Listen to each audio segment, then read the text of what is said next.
بسم اللہ الرحمن الرحیم۔ بھائی اس ویڈیو میں ہم بات کرنے والے ہیں سب سے بہادر شخص کون ہے۔ ایک دن حضرت علی ابن ابی طالب کرم اللہ وجہہ کو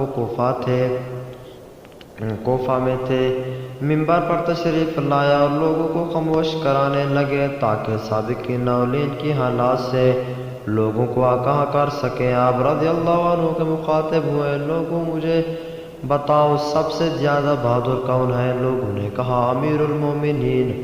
آپ رضی اللہ عنہ ہیں، فرمایا کہ میں نے کسی سے مبارزت طلب نہیں کی مگر اس سے پورا انتقام لیا، لیکن تم مجھے یہ بتاؤ کہ لوگوں میں سب سے زیادہ بہادر شخص کون ہو؟ لوگوں نے کہا کہ ہمیں معلوم نہیں امیر المومنین۔ آپ رضی اللہ عنہ ہی بتا دی کہ کون ہو سکتا ہے۔ حضرت علی رضی اللہ عنہ نے فرمایا کہ سب سے بہادر آدمی ابو بکر صدیق رضی اللہ عنہ ہیں، اس لیے کہ بدر کے دن ہم نے رسول اللہ صلی اللہ علیہ وسلم کے لیے ایک قریش بنایا تو ہم نے کہا کہ اب رسول اللہ صلی اللہ علیہ وسلم کے ساتھ کون رہے گا تاکہ مشرکین آپ صلی اللہ علیہ وسلم کو کوئی نقصان نہ پہنچا سکیں، تو خدا کی قسم ابو بکر صدیق رضی اللہ عنہ کے سوا اور کوئی ان حضور صلی اللہ علیہ وسلم کے قریب نہیں ہوا۔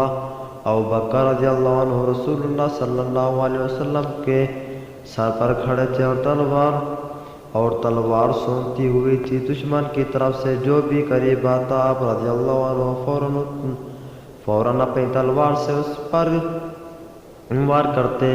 ابو بکر رضی اللہ عنہ ہی سب سے بہادر آدمی ہیں۔ بھائی اگر ہماری ویڈیو اچھی لگے تو سبسکرائب کرنا نہ بھولیں، یہ ویڈیو ایک دوسرے کے ساتھ آگے شیئر بھی کریں اور کمنٹس بھی کریں اور لائک بھی کریں۔